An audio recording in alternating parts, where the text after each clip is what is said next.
ஊடகத்துறை நண்பர்களுக்கும் எங்களுடைய கூட்டமைப்பின் சார்பாக முதலில் உங்களுடைய வருகையும் வணக்கத்தையும் தெரிவித்துக் கொள்கிறோம்.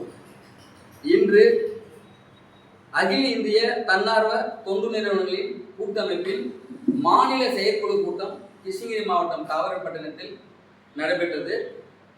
இந்த கூட்டமானது எங்களுடைய போற்றுதலுக்குரிய மரியாதைக்குரிய தேசிய தலைவர் அனுராதா சுனில் அம்மையார் அவர்களுடைய வழிகாட்டுதலின்படி டெல்லியில் இருந்து எங்களுக்கு ஒரு உத்தரவை பிறப்பித்துள்ளார்கள். அதன்படி இந்த கூட்டமானது நடைபெறுகிறது.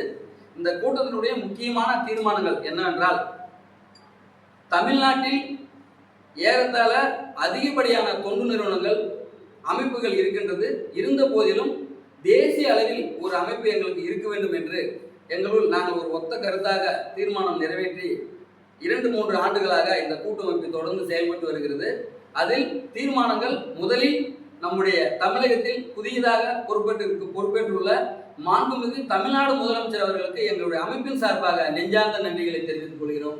மேலும் தமிழ்நாட்டில் உள்ள அனைத்து தன்னார்வ தொண்டு நிறுவனங்களும் மழைக்காலம், புயல், வெள்ளம் போன்ற காலங்களில் அரசுடன் இருந்து பல ஆண்டு காலமாக செயல்பட்டு வந்தது.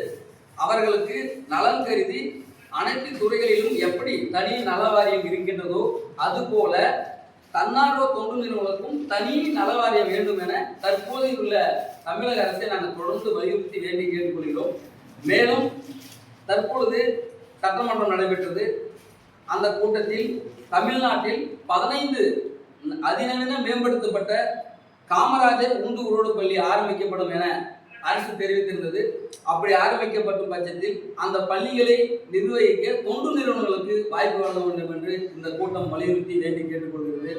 மேலும் தொண்டு நிறுவனங்கள் ஏற்கனவே 5 வருடங்களுக்கு முன்பாக நம் தமிழ்நாட்டில் மகளிர் திட்டம் ஒன்று ஆரம்பிக்கப்பட்ட அரசால் தொடர்ந்து அந்த மகளிர் திட்டத்தில் மதி நான்மதி என்று பெயரிடப்பட்டு தொண்டு நிறுவனங்களுக்கு வாய்ப்புகள் வழங்கப்பட்டு அன்றைய காலகட்டத்தில் சுழல்நிதி தொண்டு நிறுவனம் மூலமாக கொடுக்கப்பட்டது.